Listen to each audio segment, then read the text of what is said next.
Today on Follow Friday, we're going to talk with Bullseye host Jesse Thorn about Scruffy Dogs, the worst albums of the 20th century, and dad movies. You know, if you want somebody to watch Das Boot with you, I am there every time.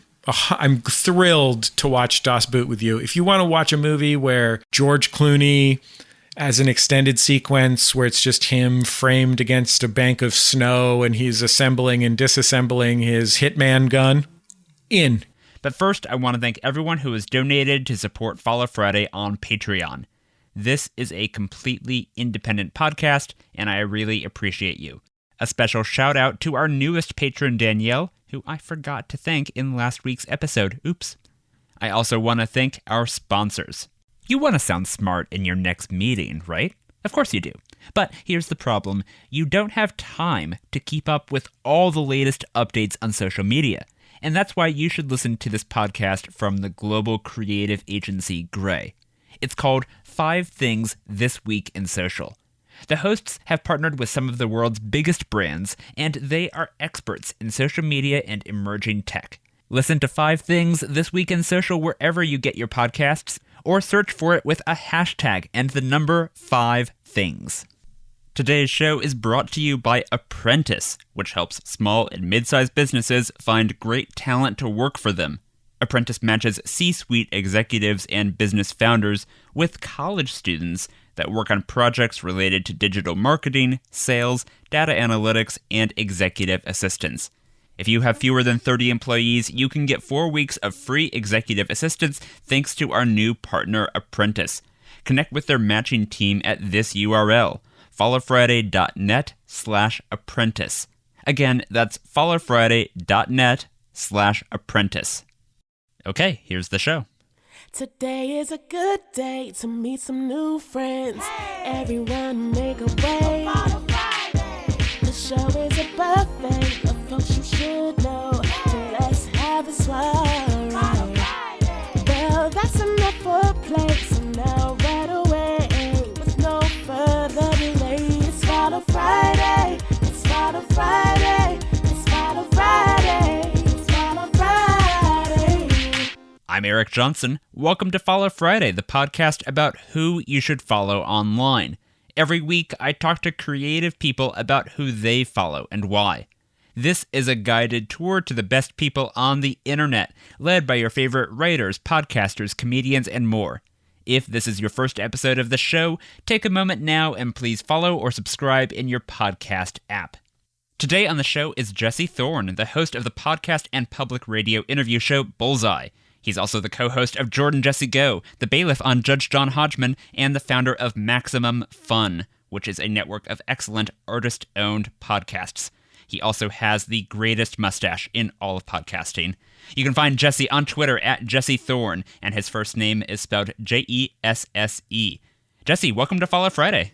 Thank you so much for having me. I'm glad to be here. So nice to meet you. At long last, I've been following your work for years. I was looking in my email for what's the oldest email I have from Maximum Fun, and apparently I gave money to the Sound of Young America back in 2011, back before it became Bullseye. So That's great. You and Bill Hader. Bill Hader was an early PayPal member of the Sound of Young America. Very grateful to him forever. I think Bill Hader has more money than I do. Well, when this episode drops, you will have just concluded your annual fundraising drive at Maximum Fun. I was looking at my email because I've been a member of Max Fun since 2018. But for folks who don't know, could you explain, how Maximum Fun works and why do you do this fundraising drive every year? Well, I started Maximum Fun essentially because I had been doing my show. The show that's now my NPR show, Bullseye, started as my college radio show.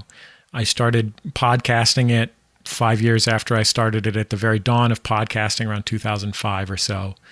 And I quit my job and moved to Los Angeles with my wife around 2007, 2008. And I needed a way to pay my bills, to eat. And unfortunately, while my show was already on some public radio stations around the country, that did not really pay anything. So I thought, how can I build a business infrastructure around this medium that no one knows or cares about? So I could raise the sort of $1,500 a month I needed to have catastrophic health insurance and rent and food. And Maximum Fun was sort of the result of that. So in the many years since then, that's now 15 or so years ago, we've grown to be many tens of thousands. I can't remember. We might even be into the six figures of members who send us a few bucks a month. And that money goes to the shows that are part of Maximum Fun. So we try and keep it to a minimum, the amount of asking we do. But once a year, we ask people who listen to join and kick us $5 or whatever. And honestly, it's incredible that it has worked so well. I mean, these days there's Patreon, there's payment processor platforms to do this for you. When I started, it was like copying and pasting the HTML code from a PayPal button. But yeah, at the end of the day, like, we're really happy because it lets us allow creators to own their work and for all of us to work for the audience instead of working for advertisers or a big company. And yes, so longtime listeners of Follow Friday may have heard some Maximum Fun podcast hosts on the show. Travell Anderson, the co-host of Fantai, they were one of the very first guests on this show. And Freddie Wong, who co-hosted Story Break, a comedy screenwriting podcast, he was on last year. And so you only ask people for money once a year, but people can become members at any time, right? Exactly. Yeah. Anybody who listens can always go to MaximumFun.org/join. But if you're hearing me now and you've never heard of me before in your life, I shouldn't be asking you for money. Maybe if you like me on this, try listening to one of the shows for a few months and see how it sits with you. Very savvy, very wise. Well, yeah. So like you said, you've been podcasting a long time, since before anyone cared about podcasting. A lot has changed over the years. Sound of Young America became Bullseye. Jordan, Jesse Go, Judge John Hodgman, you're overseeing this whole network. And this is maybe a silly question, but why? Like, what is it about audio that has kept you going in this space? Affordable. I mean, like... Good answer. In all honesty, I sometimes wonder, like, if I'm just turned 40 recently, if I were 5 years younger, right? If I was, instead of being the oldest of millennials, if I was a medium millennial, would I have gone into audio? Because I think that the reason I ended up at the college radio station was because I couldn't afford a video camera. And, it was a time when even if you were a film major at my university, you didn't get to touch a camera until you got a film camera your final year, right? Wow. So, and by the time I was 3 or 4 years out of school, for $800 or $1,000, an amount of money that you could kind of raise, you could buy a digital camera that worked well enough that you could shoot little things for the internet on them. So partly it was just that one day I went to the college radio station and I saw that basically making a radio show was like some sliders, and up was louder and down was quieter. And I was like, oh, I could figure that out. And, still like the ability to make, my NPR show, Bullseye, I made it an hour-long syndicated public radio show by myself with no outside help while I had another job for years, right? And I couldn't have done that making 3-minute videos, right? Mm-hmm. Here I am, I do Judge John Hodgman, I do Bullseye, I do Jordan, Jesse Go every week, and I have other stuff I do as well. And that is in part because audio is an immediately accessible medium, right? All that it required was one day I did sell my Dodge Dart, and I bought a mic, and I bought a phone hybrid, the machine that allows your mixing board to connect to a phone line. This was before the days of reliable video conferencing on the internet. So in substantial part, it's because it's available, right? Like I didn't have any money. I didn't have any access to a job. I didn't have any access to capital. So it was available. The other reason is, I think for these particular things that I have been doing, it is the appropriate medium.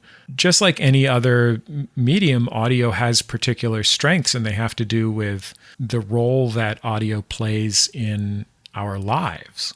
I am a big baseball fan, and I listen to a lot more baseball games than I watch. And the reason is that listening to a baseball game is the thing I love to do while I am doing the other things in my life that are boring. I mean, there are those who would argue that anything involving a baseball game is boring, but and they wouldn't be completely wrong. I say that as a big baseball fan. But like audio is something that can be with us in a very personal way while also not demanding that we have to be like intensely hot level engaged in it. And so things like Bullseye, which is an in-depth interview show, like there are people who have done that kind of show on television, but only a few. And it's very difficult to put over on TV. Whereas the kind of hour-long in-depth conversation about how and why someone makes their art that I do on Bullseye, that's a great accompaniment for a ride to and from work.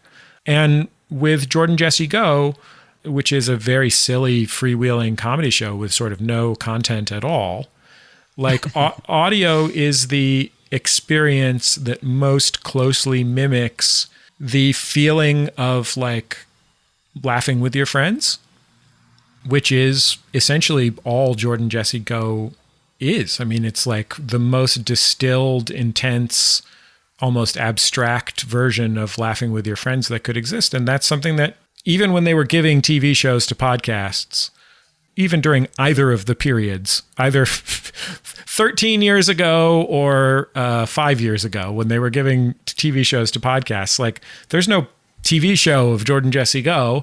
There's no TV show that's just people sitting there talking about abstract nonsense, listing the names of stores in Burbank. So, you know, like these things are things that are native to that medium. And I'm grateful for it. I think I also I'm bald, and not a lot of bald people on TV. So there's another reason. Yeah, David Cross took up all of the bald energy for everyone, and no one else was allowed on TV for a while. Yeah, I mean, David Cross literally had to murder James Carville just to get on TV, which is weird. They're not even in equivalent lanes. There can be only one. Yeah, David Cross is like, I guess I'm the Ragin' Cajun now. All right, well, let's find out who Jesse Thorn follows when he's not listening to baseball games or podcasting. You can follow along with us today. Every person he recommends will be linked in the show notes and in the transcript at followfridaypodcast.com/Jesse Thorn. It's Follow Friday. Jesse, before the show, I gave you a list of categories, and I asked you to tell me about some people you follow who fit in those categories. Your first pick is in the category someone you have a crush on, and you said Archie, who is on Instagram at archie.was.here. So Archie was here with periods between the words. My social media producer, Sydney, is going to have a field day with this follow recommendation because Archie is an extremely adorable dog. I think this is the first animal recommendation we've had on the show other than the Cincinnati Zoo. We talked a lot about Fiona the hippo on a previous episode. So, out of all the many dogs on the internet, why Archie? Why do you have a crush on Archie? So I wasn't on Instagram for a really long time. You know, I would use Facebook a little bit for the same things that people use Facebook for, which is just sort of like seeing pictures of your cousin's children or seeing memes that your aunt posts. You know, finding out what your buddy from high school is up to. I like Sure. that, and we use Facebook a little bit for that. But mostly I was on Twitter, which I saw as a venue for people I know to make jokes. And I joined Instagram because I have this menswear blog called Put This On and a store associated with it. And, you know, fashion stuff does not happen on Twitter or Facebook. Right. So I thought I better be on Instagram. I probably resisted it for 5-8 years. And, you know, when you join a new platform, you're trying to figure out, like, what is this for? And I knew that in my heart, I know people say that Twitter is for breaking news and stuff like that. For me, Twitter is a list of jokes. Instagram, I was like, well, what is this? One thing that was available to me was it was a list of jokes. Instead of being a list of jokes my friends had made, it could have been a list of jokes my friends had made that had then been stolen by those accounts that just take pictures of people's jokes on Twitter and post them on Instagram and somehow make money out of stealing other people's jokes. But no, I was like, you know, I was following some menswear stuff, and, you know, a lot of men's fashion stuff is very politically, I will say, aspirational. Another way to put that would be it's douchey. It involves a lot of people staring at little glasses of scotch or smoking cigars or like showing off their Patek Philippe's. And it's fine. Like, you know, some of those people have great clothes, you know, I understand, but that was kind of bumming me out. And then there's a lot of brand stuff, and that was kind of bumming me out. But my wife said, do you follow any animals? And I said, oh, I should be following animals on Instagram. That's what Instagram is for me, because I didn't want to get involved in like, I'm not crazy about high production value social media influencer novelty pets on Instagram. Like, I don't need to necessarily see like your like llama that you're pouring your life's energy into making famous enough that it can headline LlamaCon. You want a real American blue collar dog is what you I just want to see funny scruffy dogs. And my favorite one is Archie Was Here. He's not a famous dog. He's friends with another dog I was following. That's how I met him. He's not even a verified dog, so he could just be an Archie Was Here impersonator. But like, reliably speaking, you know, there's a lot of stuff on Instagram that I follow for professional reasons, for the fashion stuff, and rarely does that stuff make me feel better. Right. And so, you know, sometimes some people have fun with their clothes. There's real normal people on Instagram who share great pictures of their clothes. But in general, like, the thing that most reliably makes me happy is to see a scruffy dog. That's true in life and on social media, and to have a reliable source of scruffy dog looking at, other than my own scruffy dogs, is a... I was going to say, yeah, you have some scruffy dogs of your own. Yeah, I mean, like, honestly, like, I will go to the Pasadena City College flea market. I go to the flea market to buy stuff for my store, the Put This On shop. And they have this Humane Society van that comes out there with dogs in it. And I will be there and I will be like taking pictures of myself with the dogs and texting them to my wife to, like, I guess, like, brag to her that I'm meeting more cute dogs than her right then. And if I meet a scruffy dog at the flea market, it's over. There's this dog at the flea market named Concha, and Concha is my buddy. And I do not know what Concha's owners' names are. I've met them 15 times, 20 times. They just know that I'm there to go back behind their booth and play with their dog while they're trying to make money. Does your wife have to tell you, no, Jesse, you cannot bring another dog home? Or is it sort of an unspoken thing that this is just a passing friendship? That's something that we're working on together at all times, is not bringing more dogs home, because we have 2 very, very old dogs and 3 very complicated children. So our house is profoundly full.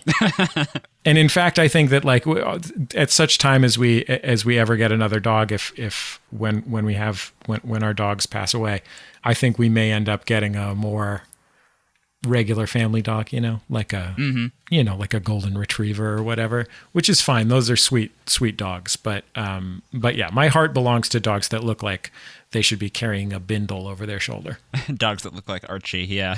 Yeah. And shout out to City Willie. That's the OG dog that introduced me to Archie. I no shade towards City Willie.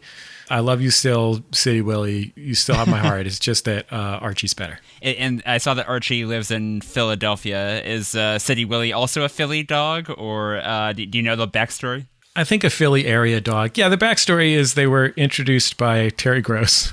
I don't know. I was just thinking of... For some reason, my 2 Philadelphia things were Eric Lindros, the hockey player, and Terry Gross, the public radio host. Apparently, that's what I know about Philadelphia. That and Benjamin Franklin or whatever. Yep. I'm looking at City Willie's Instagram profile, and it says featured on Judge John Hodgman. So City Willie had, got that bump, but yeah. Well, Archie Was Here is getting the Follow Friday bump now. So there you go.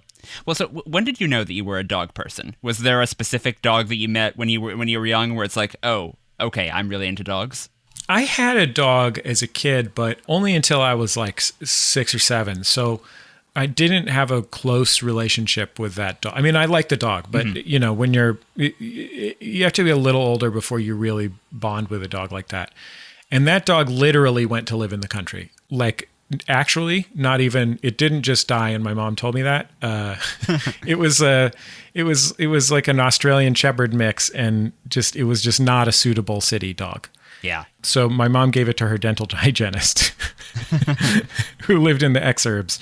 But then I didn't have a dog for a long time. My dad had a dog for a little while when I was in my like late teens, early 20s. And he was a sweet dog, but he's just dumb as a bag of rocks and slobbered all over everything. And best kind of dog. And I didn't have a dog for a long time. And my wife is a really intense caretaker personality and always has been, just is a very maternal person. And she had a dog as a young child, but had to give him up because her parents had to move a lot when she was a kid. So she had always wanted to have one. And I just thought, well, then I couldn't travel or whatever.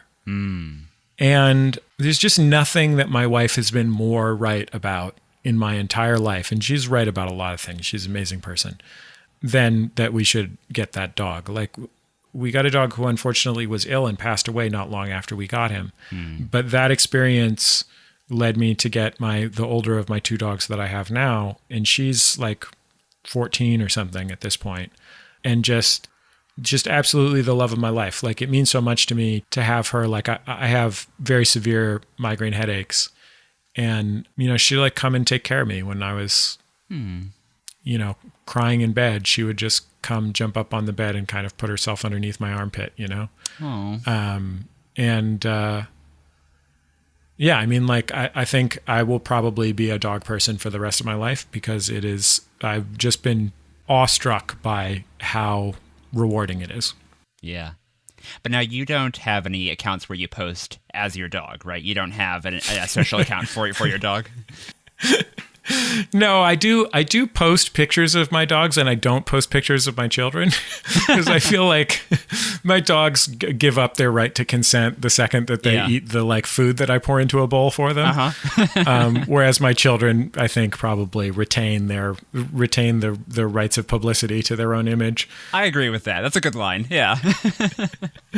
But yeah, I mean, my dogs are a lot cuter than I am, so they're a very valuable social media asset. My favorite thing is when you can see someone's personality coming out in the way they post about their pet, and only that way. So my friend Emily, who is a public radio journalist, she has a dachshund named Otto von Bismarck, and Otto has a Twitter account where he just only tweets in this chaotic, ungrammatical dog speak, lots of exclamation points and ponderous questions. And I think that's how Emily wishes she could tweet in an unfettered world. One of my top categories of posts about my dogs, I don't post pictures of my dogs all that much, but one that Judge John Hodgman listeners have heard about because John got obsessed with it for a little while, is called Sharing the Head Hole. And that's where I pick up my poor dog Coco, who, as I said, is like 14 years old. She's a terrier Chihuahua mix, maybe like 15-pound dog, pretty small dog. And I've spent the last 12 years or whatever since I adopted her browbeating her into general submission to me, like carrying her around, turning her upside down, right? Like petting her when she'd rather not be bothered. She pretty much has accepted it completely. And the greatest evidence of this is that sometimes I will announce to my wife skin to fur, which, skin to skin is when you hold a baby against your body and it's supposed to be good to regulate so I'll do skin to fur. So I will lift up my t-shirt, put my dog underneath my t-shirt so that her head sticks out next to mine out of the head hole of the t-shirt. And then Teresa will be like, do you want me to take a picture? And I'll be like, sharing the head hole. Oh my gosh. Well, that was Archie, who is on Instagram at archie.was.here. Who is your favorite animal to follow on Instagram? Come on, people. I know you've got them. Send me your recommendations by emailing hello@followfridaypodcast.com. It's Follow Friday. Jesse, let's move on to your next follow. I asked you to tell me about someone who makes you think, and you said Jamel Bowie, who is on Twitter and Instagram at jbowie, and his username is spelled JBOUIE. Jamel is a New York Times opinion columnist, a political analyst for CBS News, and he's also a really good photographer and the co-host of a film podcast called Unclear and Present Danger, so quadruple threat here. Do you remember how you were first introduced to Jamel's work? Jamel was writing for Slate. He used to write for Slate before he started writing for the Times. And I think he just tweeted at me about something. on one of our shows or something. He's a pretty regular listener to the Flophouse. I think he's listened to Judge John Hodgman and Bullseye before. Mm-hmm. And I thought, well, that's funny. Isn't that the like political commentator for Slate? Right. He's got a distinctive name, you know? Mm-hmm. And so I sort of like, you know, that thing where somebody sort of makes contact with you online tangentially and you're like, okay, I'm going to find out if this person's, you know, let's see if this person's for real. Let's see what their story is. And it turns out Jamel is a level of for real that I cannot wrap my mind around. The extent to which Jamel Bowie is a nerd best case scenario is beyond the ability of my words to express. I mean, you mentioned, let's talk about what Jamel is up to. Yeah. Jamel is a genuinely insightful political commentator, and he's not insightful in the way that I think too many political columnists are, which is to say he is not primarily engaged in electoral horse races, except to the extent to which they have practical effects in our lives. Instead, he is a genuine historical expert about the history of the United States. He has the remarkable quality of having that deep appreciation and understanding of the founding fathers that we associate with Republican senators, and the very clear-eyed and well-informed historical understanding of the relationship between the power structures in the United States and African-American people in particular. He's African-American. And I think that is an extraordinarily valuable and useful set of expertises.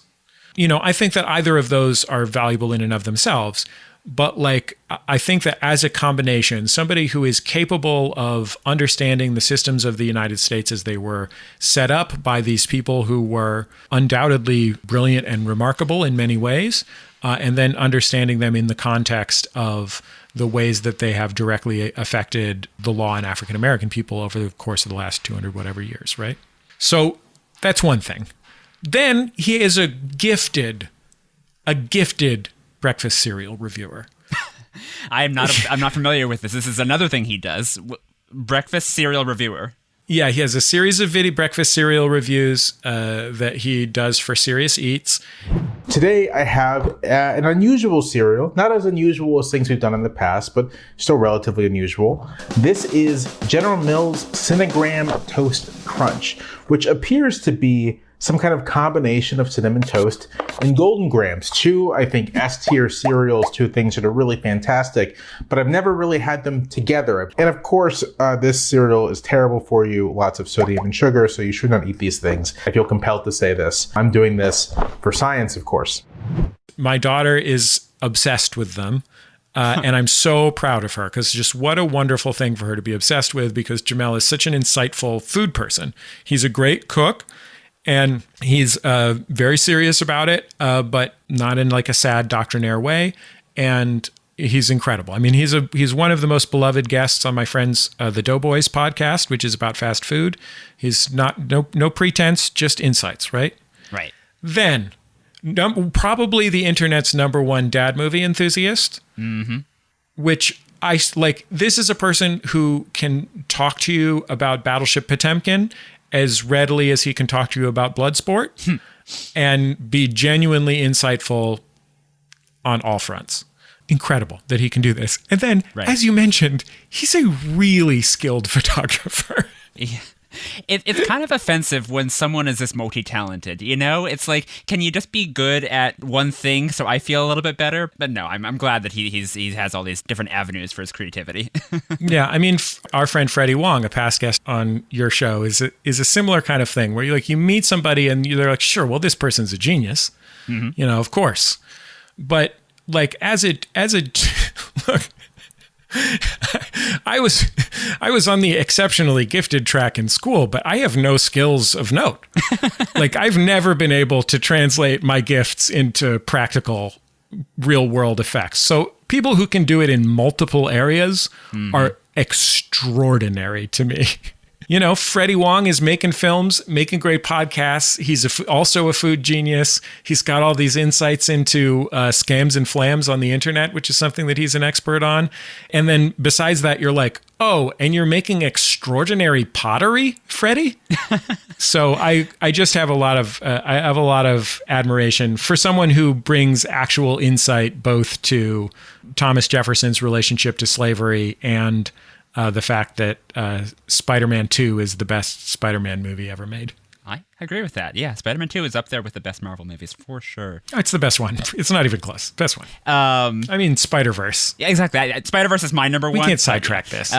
But yeah, no, I mean, I'm a big fan of Jamel's writing for the New York Times. I think there's at least in my internet bubble, there's a significant cohort of people who get mad about at the Times for either the things their opinion writers say or the way the reporters frame stories, and I'm a big supporter of media criticism. I think any big, powerful organization should be scrutinized. But specifically, Jamel's writing is, as you mentioned, it's steeped in both history and the present, and it provides readers with perspective on politics, which perspective is very underrated. I think the ability of a talented writer to step back and encourage you to think about these things in a different way and not just chase whatever people are yelling about at the moment is an extremely important skill. We're very lucky to have him, I think. I also would add to this that it's easy to get ahead in social media and in political commentary by being intensely strident. It's a lot easier to generate excitement by yelling and screaming and taking unnuanced positions. Right.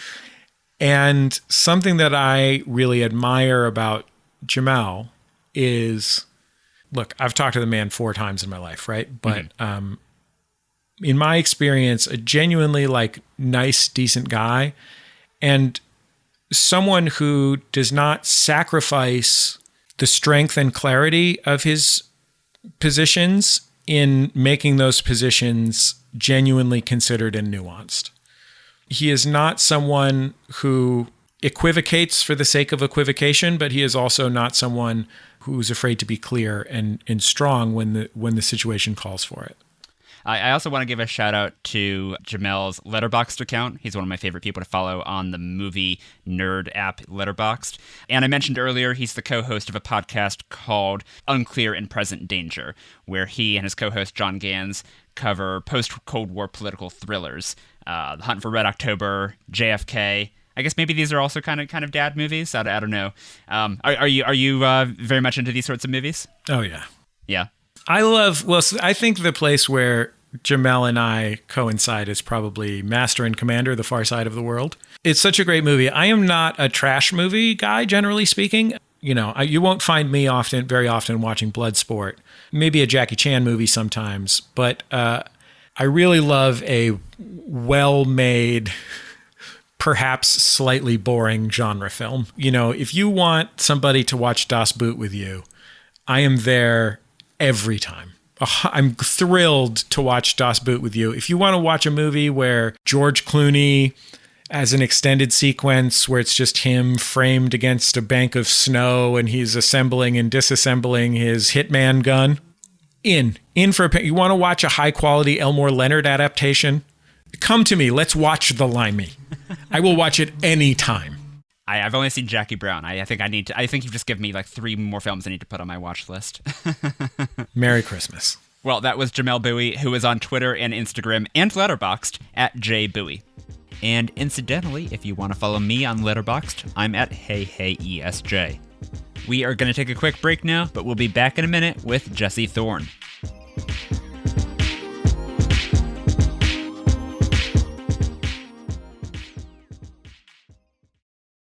Today's show is brought to you by Apprentice, which helps executives and entrepreneurs delegate tasks in digital marketing, sales, and project management. Their apprentices are college students from top schools who go through special training so they can work in your business as marketing managers, sales representatives, and project specialists. If you're a C-level executive with fewer than 30 employees, you can get 4 weeks of free executive assistance thanks to Apprentice. So connect with their matching team at followfriday.net/apprentice. Again, that's followfriday.net/apprentice. Today's show is brought to you in part by a podcast that I really enjoyed called Square Peg. It's about a vengeful, one-eyed British curmudgeon on a decades-long mission to have his brother thrown in jail. In 2017, an American suburban dad named Rob Collins accidentally gets sucked into Frank's bizarre world and goes on a 2-year quest to help him and to learn the truth. Rob tells Frank's story with curiosity, integrity, and most importantly, empathy. Make some tea on a rainy day and binge this show. Check it out at squarepegpodcast.com. I want to tell you about another podcast I love, and I think you're going to love it too. Upworthy Weekly, Upworthy's first podcast, is a lighthearted look at some of their most popular and engaging stories. Delivered to your podcast feed every Saturday, it's the perfect way to shake off the Monday to Friday news cycle with a refreshing dose of good news. Join Todd Perry, one of Upworthy's most prolific writers, and Allison Rosen, a podcaster, writer, and TV personality best known for the show Allison Rosen is Your New Best Friend, as they go through the week's best stories about humanity. Subscribe to Upworthy Weekly wherever you get your podcasts. It's Follow Friday.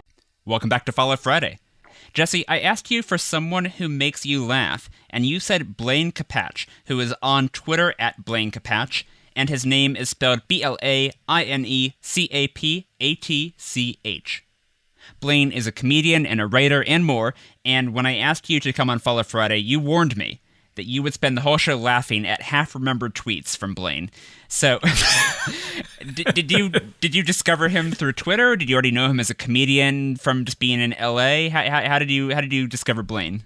Blaine is a moderately successful stand-up comedian and a veteran comedy writer. He, if people know him as a comic, it would probably be because he hosted the show Beat the Geeks on Comedy Central. Mm-hmm. But I think more than anything, he is known in the comedy world as just being one of those people who is so full of jokes that they can't contain them within their physical body. Right. The kind of person who is like a always overflowing kettle of perfect jokes. My co-host Jordan Morris, wrote for a comedy game show on Comedy Central called At Midnight. And Blaine came to work for At Midnight at one point. And every week, Jordan would come in to do Jordan Jesse Go. And, Jordan had been a professional comedy writer guy for 15 years. So it's not like he had never met a great comedy writer. Right, already a pro. And he worked with lots of great people on At Midnight. Yeah. And he would just come, sit down, and he would say, without even, he'd just say, "Oh, I have to tell you what Blaine said this week." I have to tell you about some things that Blaine thought of. And that is basically what Blaine's Twitter account is. Like, at one point, Blaine wrote this set of tweets. The Rolling Stone 500 best albums of the 20th century or whatever had just come out. And so he just wrote Rolling Stone's 500 worst albums. And he wrote 500 jokes. Oh my God. He wrote number 494 is Cheap Trick, live at Yoshinoya. One of them is Philip Glass's classic album, Put 'Em on the Glass. I saw the first of these tweets, and I thought, there's no way that this is a thread of 500 jokes. I thought it was just going to be 500 through 496, but I just opened it, and you are not exaggerating. He wrote 500 fake album titles. Bruno Mars is Me in a Motion Capture Suit by Andy Serkis. Blaine is so irrepressible. Yeah. And the jokes are so consistently good. Like, it's not that every joke is a 10 joke. Right. It's just that I can't believe how few sixes there are. Right. Like, it's as though he could just sit there and every 5 minutes put out a 9 out of 10 joke.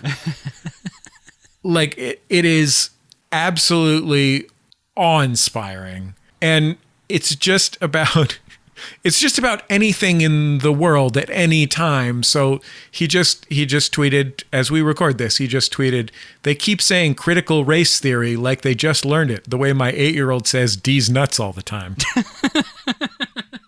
But then it's not like topical. Like, it's not like he's doing topical jokes all the time. Like, he just tweeted yesterday, "If you lived here, you'd be home by now and the cops wouldn't bust you for DUI because you'd be in your own driveway."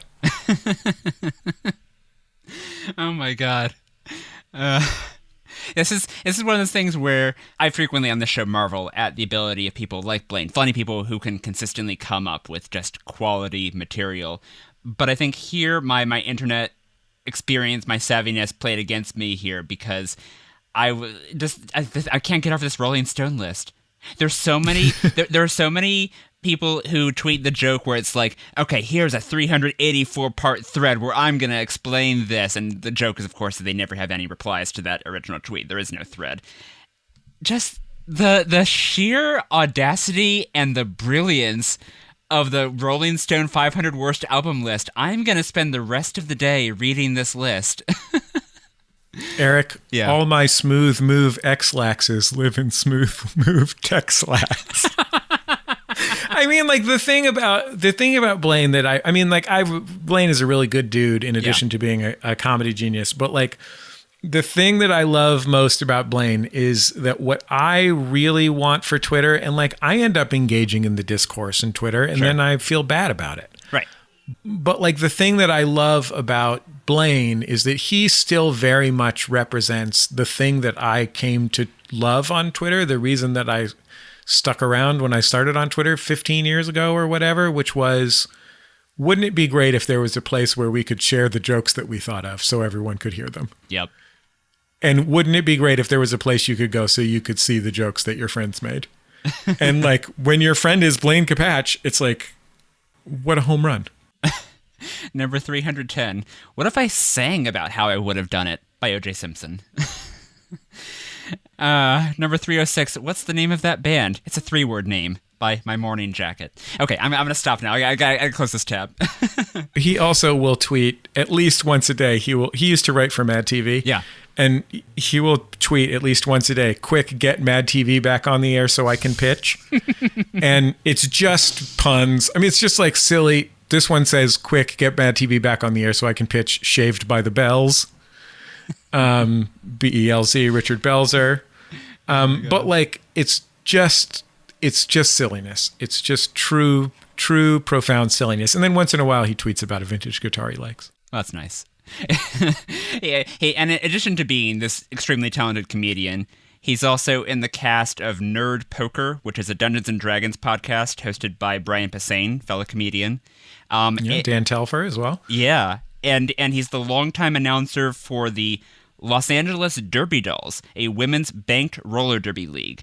I watched a little bit of Los Angeles Derby Dolls on YouTube, and he has this great sports announcer voice, another multi-talented person. Have you ever seen this? Have you ever seen this derby league?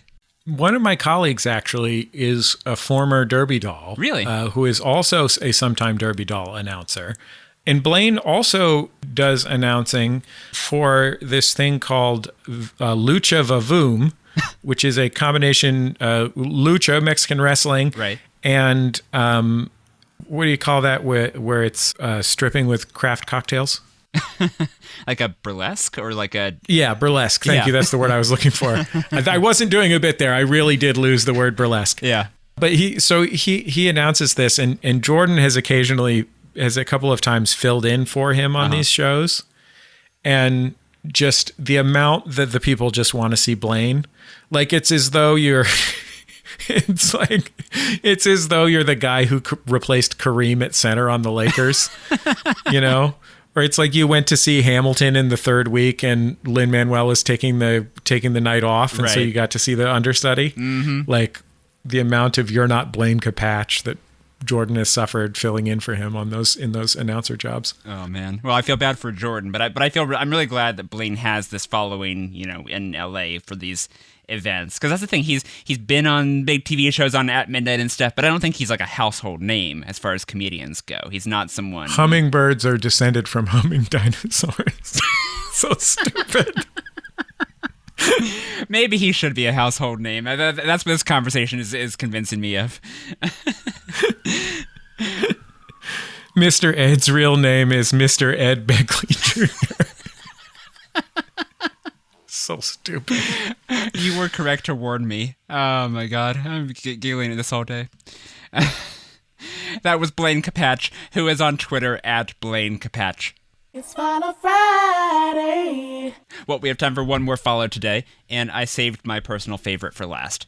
Jesse, I asked you for someone who makes the internet a better place, and you picked Linda Holmes, who is on Twitter at Linda Holmes and on Instagram at LindaHolmes97. Linda is the host of NPR's Pop Culture Happy Hour and the author of the best-selling novel Evie Drake Starts Over.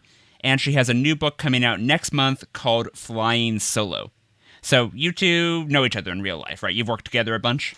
Yeah, Linda started maybe 10, 12 years ago as the pop culture blogger at NPR. She had been a TV writer. She had originally been an attorney, but she was one of the original writers for Television Without Pity, which was kind of the first website to build criticism and fan culture and serious thought and irreverence around television together. Like really invented contemporary pop culture discourse, right? Functionally. And she went to work for NPR. And in the early days of podcasting, when NPR was goofing around and trying little ding-dongs here and there, they let Mike Pesca do a podcast about gambling, and they let Linda and a couple friends of hers do a roundtable podcast about pop culture. What a good bet. Yeah, and I don't even know if now, 15, 12 years later, whatever it is, NPR knows what it has. Yeah.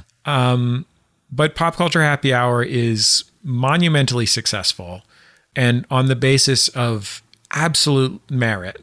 And, it only became Linda's job at NPR a couple years ago. She was still writing about all sorts of other stuff, covering things for the site, and now she's really, I think, all in on the podcast, right? Yeah, pretty close. She still writes stuff for the site and does stuff for other NPR stuff, but it's no longer is the show her sideline. This show that hundreds of thousands of people listen to. Right. And so my connection to this is that my show is distributed by NPR, but NPR is based in Washington D.C. I know 5 or 6 people at NPR. Like I don't even have like regular meetings with NPR personally. They're a distant organization that I respect and am grateful for the partnership of. But, I would go to NPR and I would be such an outsider. I'd go every other year or something, every 18 months, I'd fly to Washington, D.C. to have some NPR meetings. And I would just end up standing at Linda's desk. And Linda had a desk, just out in the big open plan office.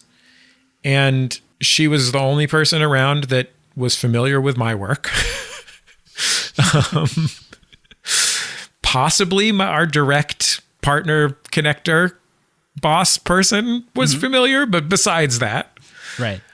And she was also familiar with the feeling of being part of this institution that you really like and you're really glad to be part of, but also feeling like you are completely on the outside of it.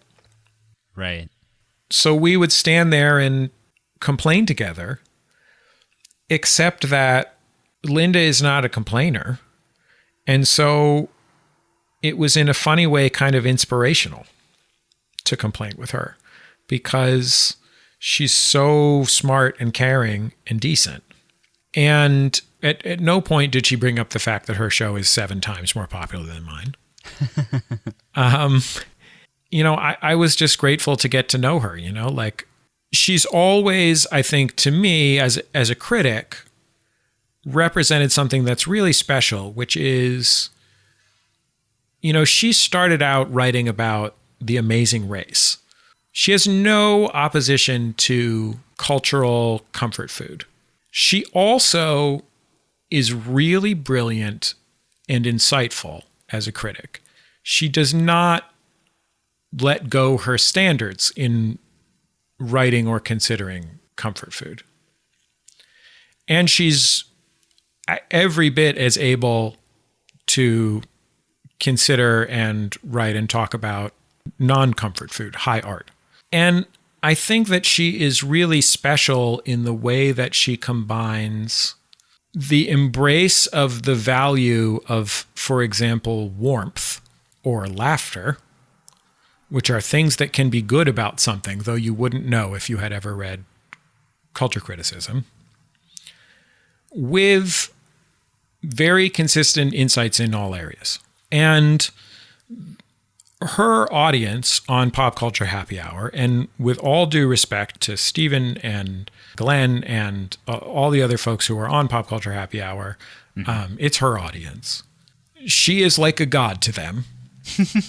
And I think it's because there are a lot of people out there who are very hungry for someone who is really smart, really cares, has real insight, all of those things, and also likes stories about romance.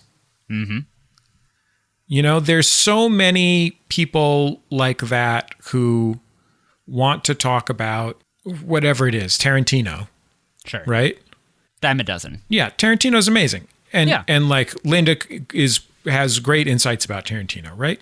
Mm-hmm. But like there's a lot of that, and there's not a lot of people who can bring the same thought and insight to Last Christmas, you know, which Right. was pretty great, by the way. I really liked it. Really? Oh, I skipped it. Okay. Some things don't work about it, but I think it's pretty great, right? Okay, good job. And like she is a novelist, and she wrote a romantic novel that really, I was worried to read it just because I'm always scared to look at something my friend made because I'm worried I won't like it. Exactly. But it embodies those qualities, which is to say that it is a very real, deep, rich literary novel that is also about people finding love in unusual circumstances and embraces the wonderful values of romantic fiction and has no need to be an ironic twist on that, Right. or a snarky version of that, or even a venal version of that. It just is human beings love, and what if we told a really deep, emotional story that represents the best of stories about love, one of the most important themes in human life. Yeah. You know? And it's not like, could we make romantic fiction better? Like Linda likes romantic fiction just as she likes non-romantic fiction because she's a really insightful person who ingests a lot of culture. Right. You know? Like it's a non-judgmental level of insight that is really special. And yeah, I mean, I just think that in the world of culture criticism, somebody who can call out bullshit without being a jerk and celebrate things that are warm and nice and funny without being dumb, Mm-hmm. or, you know, without being undiscriminating. Like that's a really special set of stuff to bring to the table. She's not the only person who's able to do that, but she's extraordinary at it. I also would add there that, you know, I think her interests they represent a set of values that is more common among women who are dramatically underrepresented in the world of culture criticism. Yep. And just in the world of creating the hegemonic values of culture, right? Yeah. And, you know, I don't think that she has like women's taste or something. I just think that there are things that she's more into that are dramatically underrepresented in the world of pop culture criticism and consideration because they're things that fewer dudes are into, and there's just a lot more dudes doing that job. Yeah, I mean, to your point earlier, there's nothing wrong necessarily with, if you believe Tarantino's a genius, saying Tarantino's a genius, but this is the whole thing of representation in front of and behind the camera and writing about media, all of that stuff is just all of the inputs there. It ripples outwards. Yeah, I mean, like here I am, right? I'm a cishet dude, and I'm a little bit fancy compared to some, but I'm a little artsy. But in general, like, yeah, I mean, I like sports and I like heist movies, if not like kickboxing movies. Mm-hmm. And I always really learn a lot from Linda's writing, especially. And she's a real advocate for good stuff, and especially good stuff that might not otherwise get the attention that it needs. I mean, like, there's like these lanes of acclaim, like Painting with John on HBO Max, right? This is not Oscar fare. Sure. But this could not be a more classic expression of Gen X artsiness. Good show. Like, I'm not putting it down and saying this. I may sound like I am, but I genuinely am not. There's like an open lane for doing a great job of that, right? That is a thing that will immediately, critics understand what it is. They're going to recommend it to all their REM loving friends. And there are lots of lanes of things that that aren't open. And people like Linda have to fight to open them up. And so I'm really glad that she's there. And I'm really glad that she is so brilliant and responsible in so doing. Well, the category is that Linda has made the internet a better place. I think you have ably demonstrated why she has. But before we go, what is something that the rest of us can do? What can regular folks do to learn from her example? Man, something she does really consistently, and that she often reminds me about, both in terms of my own mistakes and in terms of other people doing stuff on the internet that gets me down, is I think she is so consistent about remembering that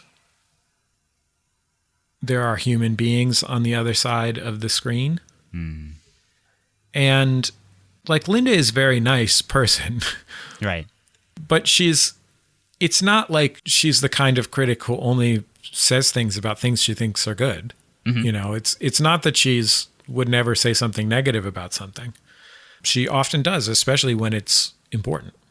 But I think ultimately she is never going to forget that there is a human being there, and that making art is hard. Yeah. And that when she is criticizing art, she should be criticizing the art and not the person, unless it is actually the person she wants to be criticizing. Right. And that is something that I think extends more broadly across the internet. And I don't think you have to be, like, Linda is a professional culture critic. It's her job to say what she thinks about things. And I think we all have opinions about stuff, and it's great to have opinions about stuff. I wouldn't have a job if I didn't have opinions about stuff. But I think it's easy to forget how human the people on the other side of the screen are. And I'm friendly with this guy, Paul Feig, who directed that movie Last Christmas, right? Mm-hmm. Paul is one of the kindest people you could ever hope to meet in your life, almost comically so. and he's done such wonderful work, right? And he made that Ghostbusters movie that troglodytes hated, and were wrong about, because it was great. And I'm not going to speak for Paul, but it really hurt him. Yeah, I bet. And ultimately, like, respecting that person's humanity doesn't preclude you from having opinions about their work. It doesn't preclude you from sorting out what's important about something and what isn't, and what needs to be opposed and what doesn't, and all that stuff. It just is a matter of simply acknowledging that, like, on the internet, the scales are all fucked up, the balances are all fucked up, the incentives are all fucked up.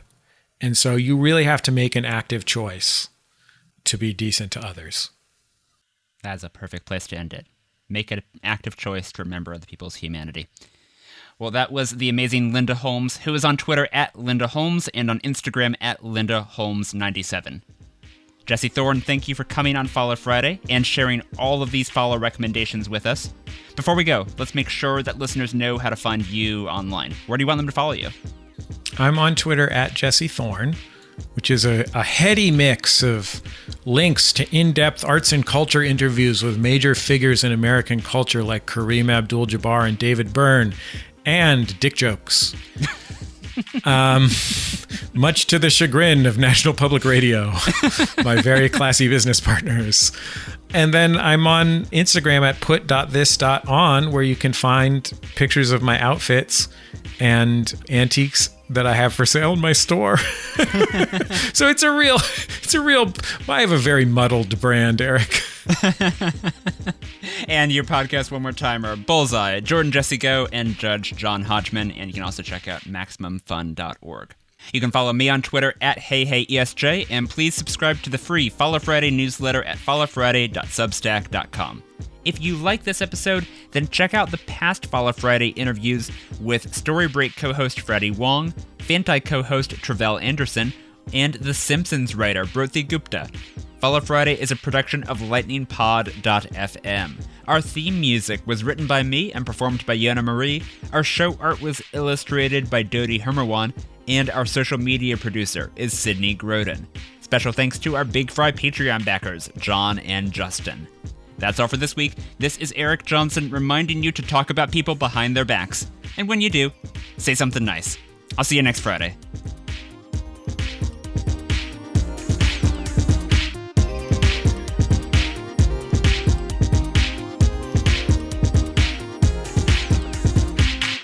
One more time, thank you to our sponsor, Apprentice. On average, business executives that work with Apprentice save 60 hours a month in management, sales, and marketing tasks. Apprentices help you free your schedule by working on a range of projects from digital marketing to project management. And whatever projects you are starting in Q2, you can get 4 weeks of free executive assistance if you're a C-level executive with fewer than 30 employees. Connect with Apprentice's matching team today at this URL, followfriday.net/apprentice. Again, that's followfriday.net/apprentice.